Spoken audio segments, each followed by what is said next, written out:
Wanted to talk today about the importance of sleep to the person with ADHD, the challenges that you have, and the difficulty that there can be when your sleep is disruptive. Your mental health, your focus, and your productivity absolutely depend upon you being able to get good, uninterrupted sleep, and you have unique challenges.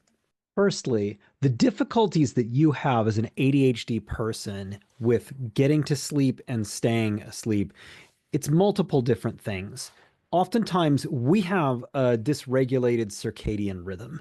This means that we sometimes have a difficult time staying consistent with our sleep, or if we don't get the same amount of sleep every single night, which can be difficult based upon the different things that we're experiencing with our days, it can really mess with our ability to focus during the day during very specific periods of time. For me, it's between 2 o'clock and 5 o'clock in the afternoon that if I haven't slept well the night before, I have a really difficult time with staying consistent.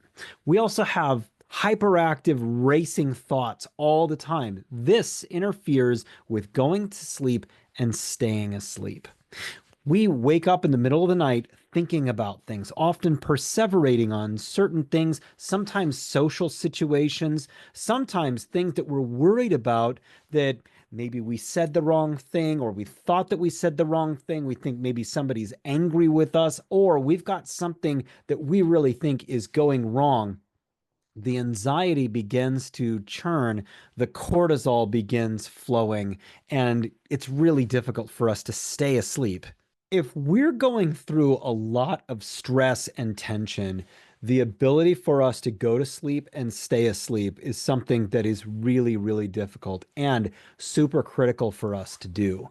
We have to ensure every single night that we're doing our best to go to sleep at the same time, not be doing a whole bunch of scrolling right before bed if that's something that's interfering with our ability to actually get tired and go to sleep.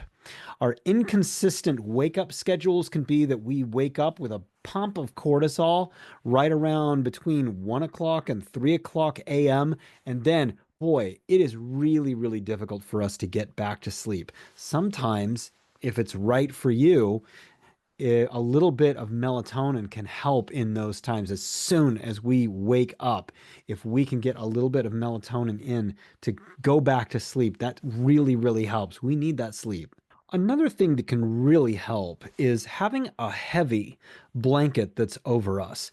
Something that I really enjoy, and it really doesn't matter if it's summer or winter.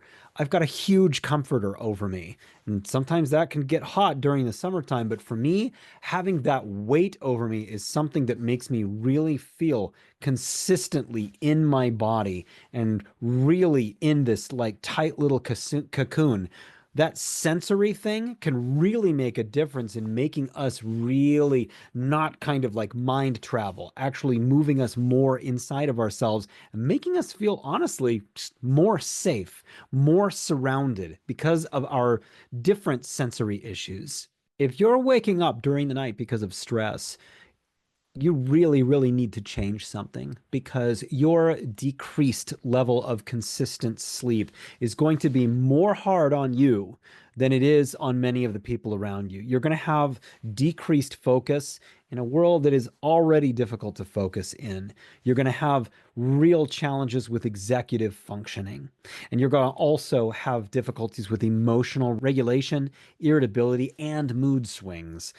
Your physical health is also going to be affected by this because your fatigue, you're really going to feel it if you do exercising, which you absolutely should do if you have ADHD every single day.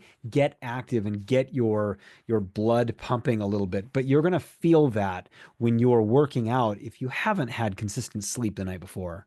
In my coaching with people, one of the things that I work on is making sure that we're balancing these different areas of our life, the personal, the professional, the spiritual, and the physical. Because if we don't have those things balanced, something's out of balance. Oftentimes it's work for us that gets overbalanced. We're out of whack with what we really need in our lives. And we do tend to get really enthusiastic about one thing And so we need to balance that in our lives. And I work specifically in a strategic way to help people balance those things. When those things are balanced, you get better sleep. Sleep is important to get in a really sleep friendly environment. Make sure that your room is dark and quiet. If you're in a space where things are noisy, there's something that's disrupting your sleep, it's really going to affect you. And sometimes that can be difficult, particularly if we have a partner who can have a different sleep schedule than ours. That can be really, really disruptive to our sleep. Sometimes you might even need to sleep in a different room if that's the case. Blackout curtains are also important if you sleep past when the sun gets up or light is coming through the window at any point. It's not good for you to live in an area where there's noise around you. You may not see this, but my little dog has decided that she needs to sit on my lap while I'm focusing on this and doing this video. It's really tough on my ADHD. Remove any of the electronic distractions that you have around you. You might have a wonderful sensory thing that you fall asleep to, like megahertz noise, sleep noise that can help you go to sleep, or meditation that helps you go to sleep. For me, it can be helpful to have a voice that's telling a story or something like that. That really helps me get myself into the space of going to sleep. One of the things that also keeps us up is if we start thinking of things that we have to do. Sometimes we need a little notepad near our desk to write those things down because they're important things that pop into our heads at different times.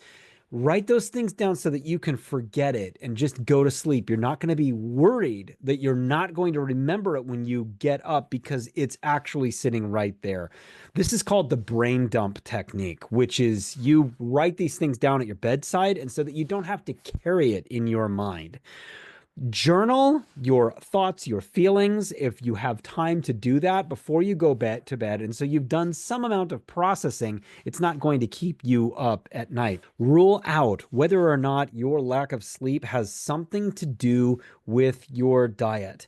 A little bit of magnesium in the evening can really help you be able to go to sleep and stay asleep because maybe there is some sort of dysregulation of your vitamins that you have in your system that are tending to not give you the deep quality sleep that you absolutely need with ADHD. Lastly, you absolutely need, like I mentioned before, physical activity every single day so that you're spending some calories and you're actually making yourself tired enough that you can go to bed and stay asleep. You need a good, solid nightly routine that you go through so that you're getting to bed on a regular basis at a reasonable hour. If you have a super demanding job and you have to stay up at night and work, number one, there's often a problem when you have to stay up and do an all-nighter. And trust me, I've been a CEO. I know what that's like. It's not good for you. And if you're doing that sort of thing, that extra time has got to come from somewhere. You've got to make that up. It's really messing with your circadian rhythms. It's not sustainable to pull all-nighters for work. You lawyers out there, you C-level people, I'm looking at you. I know what it's like doing what you can to leave work at work. And I understand what it's like because I've done 80-hour work weeks. You need to do that. Your sleep, if it's disrupted by this kind of thing, you're going to be less able to focus on the things the following day. So, if you're interested in having a conversation about how I can help you balance your life as a high achiever with ADHD, I really want to talk to you. Go to mindfulmutiny.com, schedule a call to chat with me. I'd just love to have a conversation with you and see what I can do with you because we build strategy, we build a whole new life for you, and we help you transcend where you're at. Look, I've had ADHD all my life, and I know what it's like. I want to help you get better.